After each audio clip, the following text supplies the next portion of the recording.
In this tutorial, we're going to talk about the Humble dip pen. This is a material that's very close to my heart for a really large variety of reasons.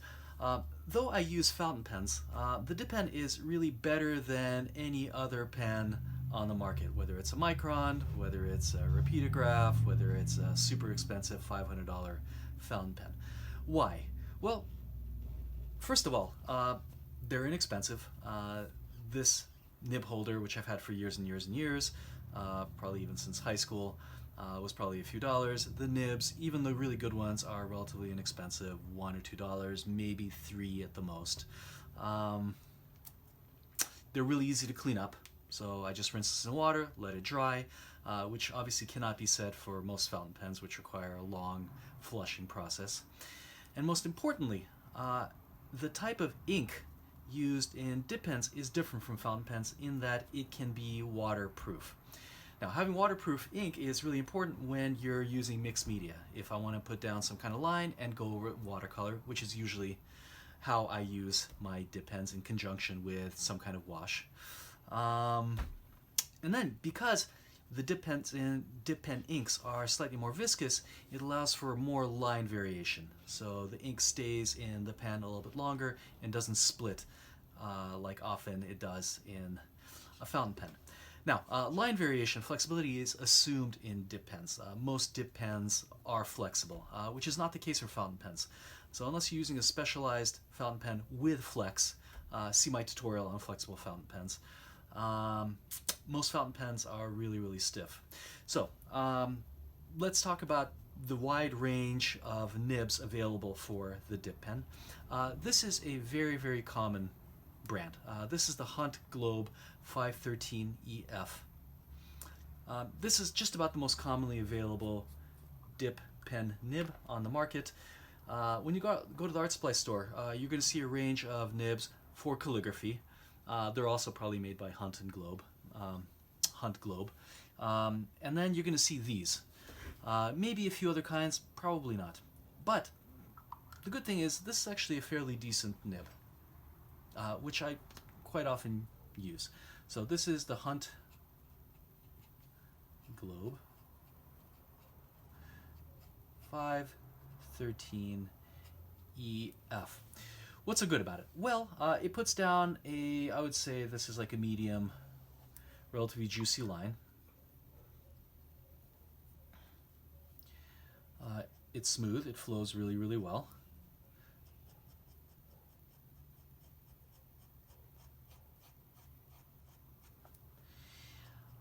If I press down, I can get some line variation out of it. This is, I would say, like a semi-flex nib when it comes to dip pens, though this might be considered full flex for a fountain pen. By the way, most of the dip pens, if you flip them upside down, will give you a slightly thinner line. So you can see I can get going from medium to this might even be considered a fine. Right? So, very, very decent nib. Because it's smooth, it's good for fast drawing, quick sketching, but also sensitive enough and fine enough that I can do a longer drawing with it.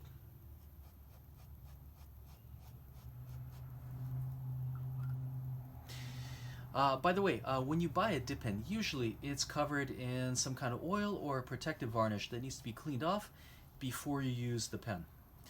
How to do it? A lot of artists recommend burning off the varnish with a candle, cigarette lighter.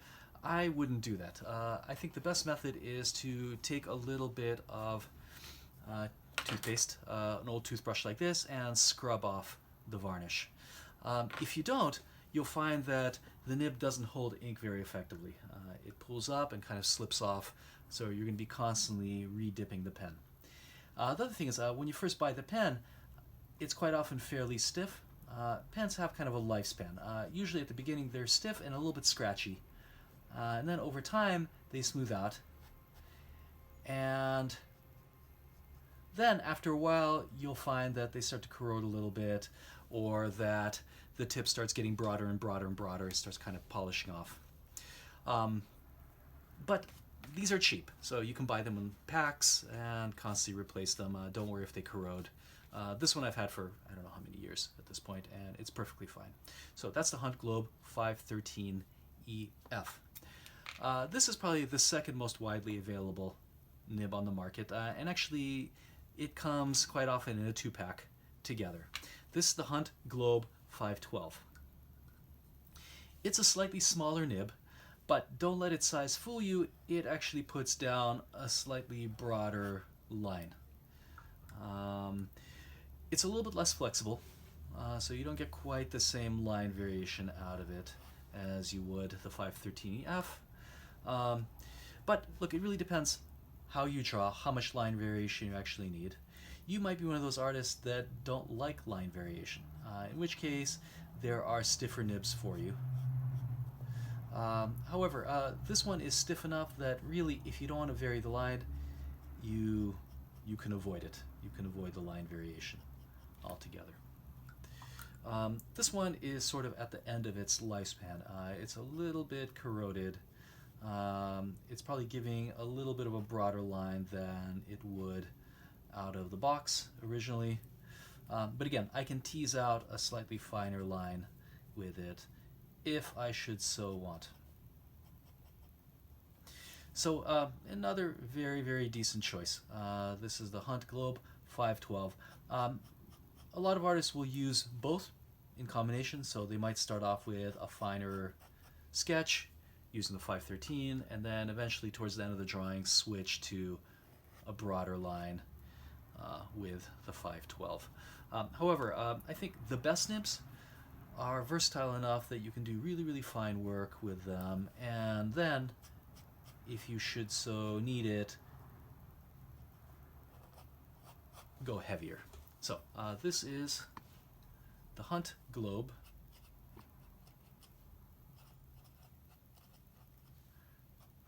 512.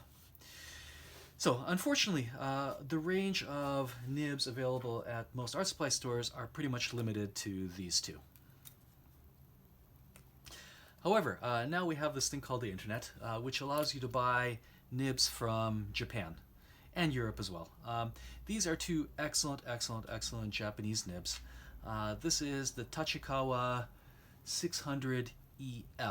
You can see it's very similar in size to the Hunt Globe.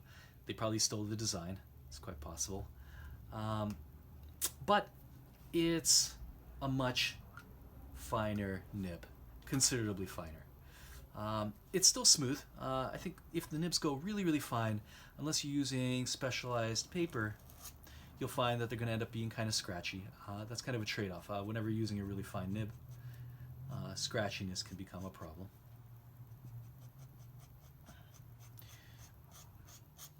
This is just about my favorite nib for the moment. It still has really good flexibility to it. Oh, I just ran out of ink.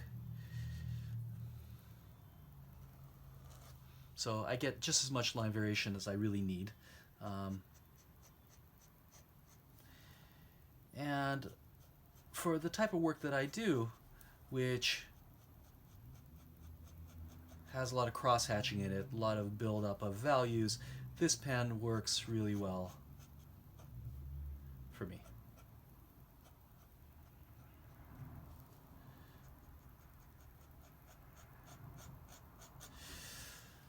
What else can I say about it? Good pen, really cheap. So again, this is maybe $1 or $2 per nib. You can switch them out really easily. This is the Tachikawa 600EF. Really good pen. Now here's another one that's a little bit finer. This is a really famous, really well-known nib. This is the Tachikawa Zebra G. This pen is very, very, very fine. It has just about the finest line of all the nibs that I have in my possession at this second.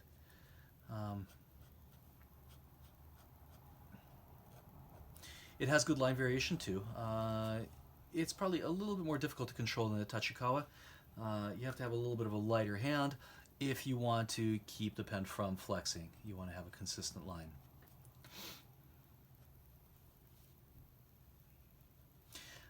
This pen is very commonly used with Japanese manga artists, comic book artists.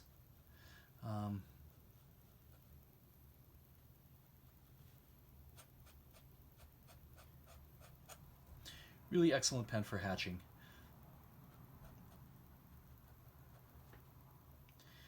So if you want a lighter, really extra fine stroke, you want line variation, if you tend to do smaller drawings, right, drawings that are a little bit finer, I recommend the Tachikawa Zebra G.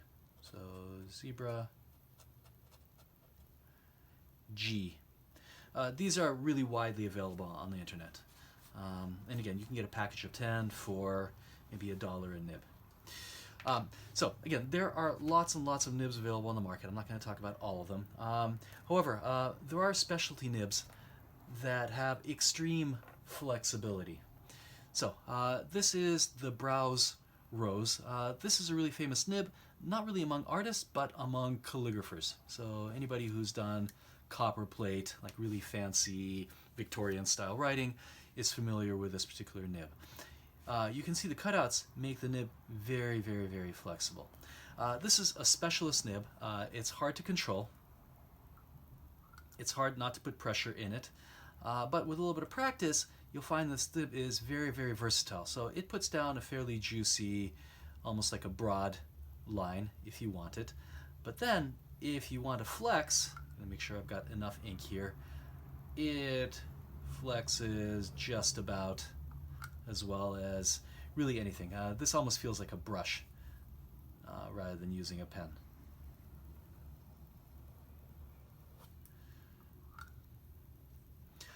It's pretty ink hungry, however. Anytime you're flexing the pen, you're putting down a lot of ink, so expect to be dipping a lot.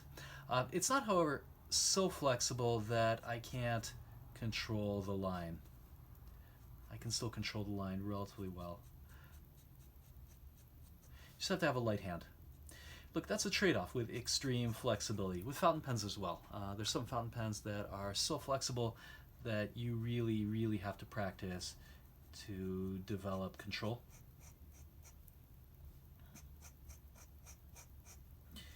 So this is a fun nib to use. Not an easy nib. I would work up to the Brause Rose. Use the Hunt Globe, something a little bit stiffer, then maybe transition to the Zebra G, which is a little bit harder.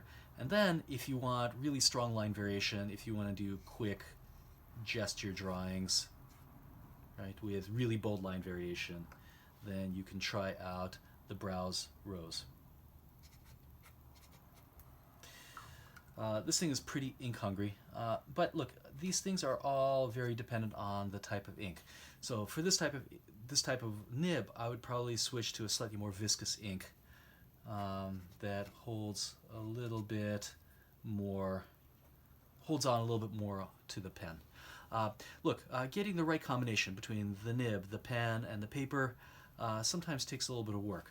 So right now I'm using a paper made by Borden and Riley. I'll list all of the materials I'm using, maybe down below.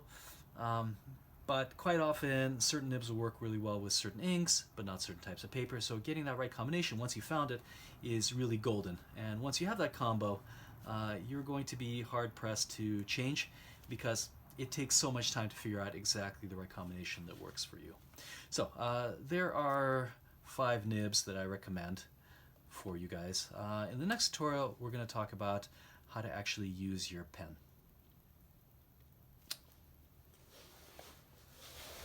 Okay, so I've got my Tachikawa 600 EF, my favorite nib at the moment, ready to go. I'm using Higgins Waterproof Black. It's a pretty decent ink. It's really widely available. There are other inks on the market. This one's perfectly fine. Okay, what else do you need? Well, it'd be really helpful to have a heavy-duty paper towel, because you want to dip your pen. How far? Slightly past the reservoir. So right about here. Don't dip it all the way up to the pen holder. And then to make sure that you don't have any excess, you're going to want to shake off your pen a little bit. Usually 1 or 2 drops are going to fall off. This is going to prevent any ink from accidentally pooling up on your paper. So this is going to prevent spillage. So dip your nib. You can also do this and then give it a good shake, and then you'll have just enough ink on your pen. Okay, my first recommendation, if you've never used a dip nib, this is going to sound stupid, but make sure that the curve is up this way. So don't hold the pen sideways like this. You're going to create horrible scratchy lines. So you always want to make sure that you're pointing straight down this way. Just for right now, just move your pen around like this, create some lines, press down a little bit harder if you want to. However, if you want to create line variation, if you want to create a really, really thick line, you want to make sure that you're using a downward stroke. So the pen has 2 tines. They're pressed together like this. When you press down, they're going to open up this way and create a thicker line. That only happens in a downward stroke. So if I try to press down and go this way, well, okay, it actually worked a little bit, but generally it's not going to work. It's just going to scratch, and quite often, if the pen is sharp enough, the tines are going to cross over and then snap back and create some kind of splash. So if you want a thicker line, you're going to want to rotate your pen so that you're always doing a downward stroke. Going this way, and then if I want to go this way, thicker line, running out of ink a little bit, so that the tines are always splitting as they're going down and not across. So just play around with that a little bit. You'll find that the pens are a little bit scratchy. Fountain pens have a little bald end, the more modern ones anyway, that create a slightly more smooth writing experience. Dip pen nibs do not have that little tip, so they tend to be a little bit sharper. But that's actually another advantage. So the fact that you can go from really fine to thick to fine again is actually a really good thing when you're trying to fade lines in and out. Okay, so do some doodles, get comfortable holding the pen correctly with the curve up, and then let's practice some hatching. There are essentially 2 ways of hatching, 2 hatching methods. There's hatching from the elbow, which looks like this. I'm going to plant my elbow on the table or the drawing surface, and then use my elbow as a fulcrum, like this. So you're going to hatch from the top down, this way, this way, this way, this way, this way, this way, this way.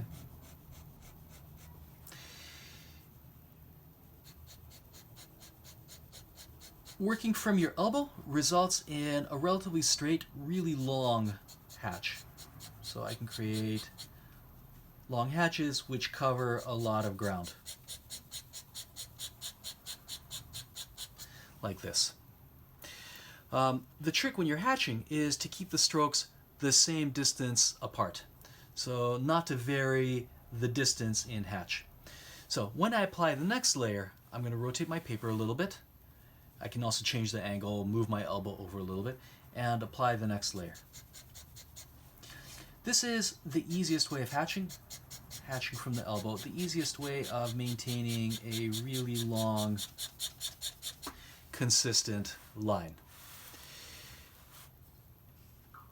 The disadvantage is that hatching from the elbow creates lots of straight lines. It's very hard to curve your line when you're doing this elbow hatching. So this is good for covering large areas, for background, anytime you have a flat plane, a cube.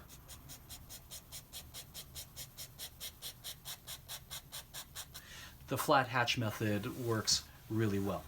However, in figure drawing, you want to curve your cross hatching to reinforce the sense of volume. In order to do that, the best way to hatching is to use your wrist and your fingers. So this is the wrist method of hatching.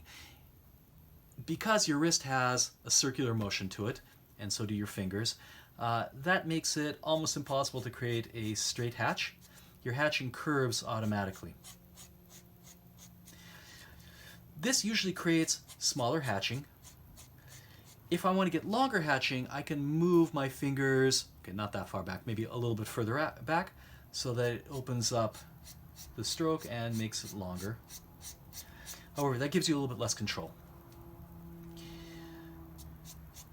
So this method is usually best for detail, for curvature. Right, notice I'm curving my lines. You want to curve your lines as much as you can, right, to again reinforce the sense of volume.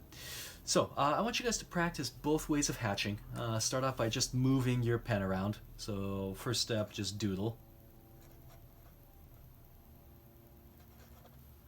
Right, then use your elbow hatch, and then use the wrist hatch method.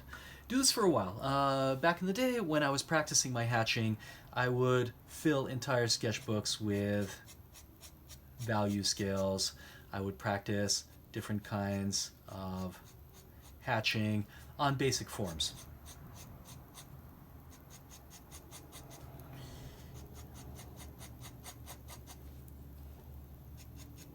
Go different directions. By the way, don't be afraid to rotate your paper when you're doing this. There's absolutely nothing wrong with just changing the paper angle so that you can change the directions of your hatching.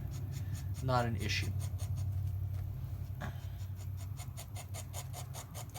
You can practice pressing down, creating a heavier hatch, right? Again, make sure that the tines are facing the right direction, otherwise you're going to get scratching. Okay, so practice the two different kinds of hatching. Elbow hatch, boom, and then your wrist hatch. And then, here is the next step. I want you to practice shading some cylinders. So the human body is composed of round shapes, mostly spheres and cylinders. Let's try hatching a cylinder.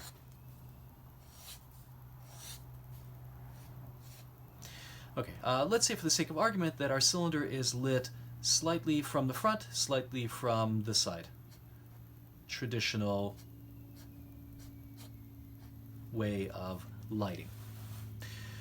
Okay, what's the first thing I do?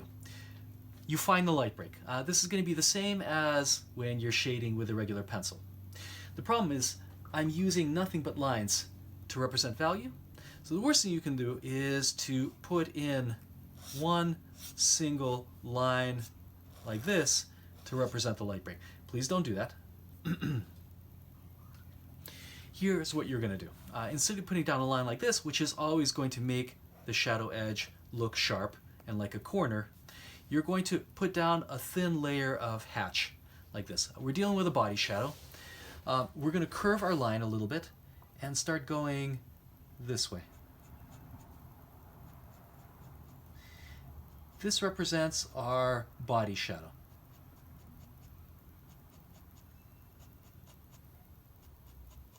Make sure your lines are curving because the form is curving. Now I'm running it across this way. I can also hatch this way, so parallel with the curvature. However, the direction is not particularly important so long as the lines are curving. Because we can draw a line across this way, we can draw a line across this way, so long as the line curves, it's going to be convincing. Okay, that's step one. Find your light break. Then step two, fill in your body shadow. Don't use the same angle, change the angle slightly. So I'm going to go with a slightly more vertical hatch this way, like this.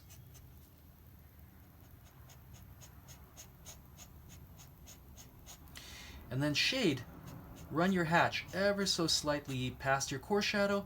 Why? To create your halftone.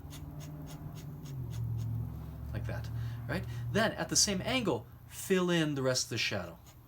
So because the wrist hatch is short, quite often you're not going to be able to fill in the entire space.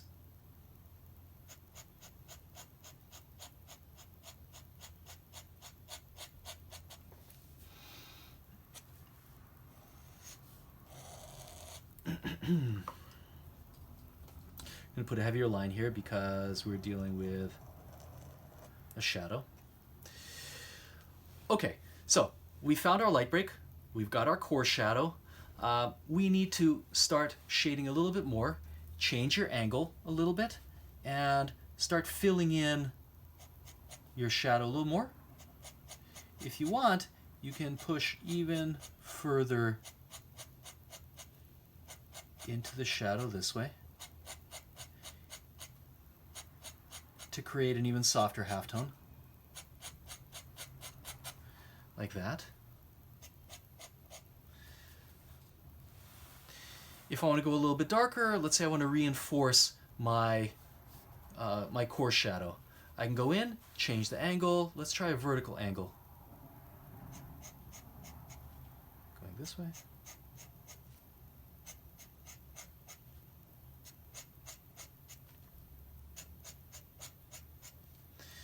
All right, once I've established my form in the shadow side, then I'll start going in and getting the halftones.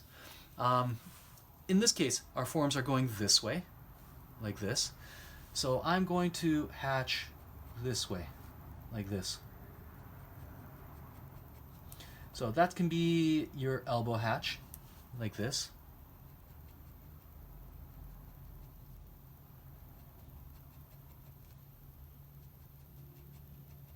I'm trying to curve around the form as much as I can.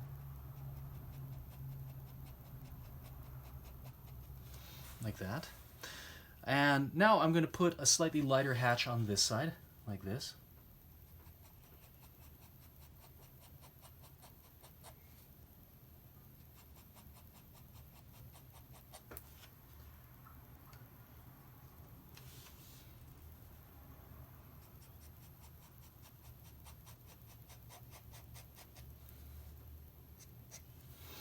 And then if I need to extend the halftone a little more, I can do it.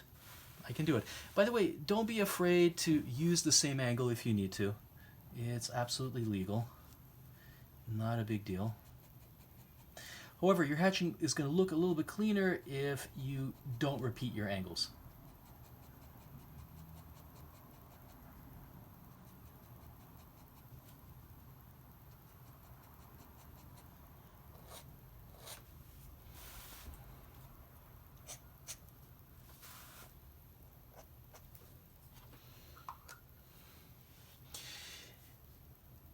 So this is really good practice for figure drawing, obviously, because the human body is composed of so many cylindrical and round shapes.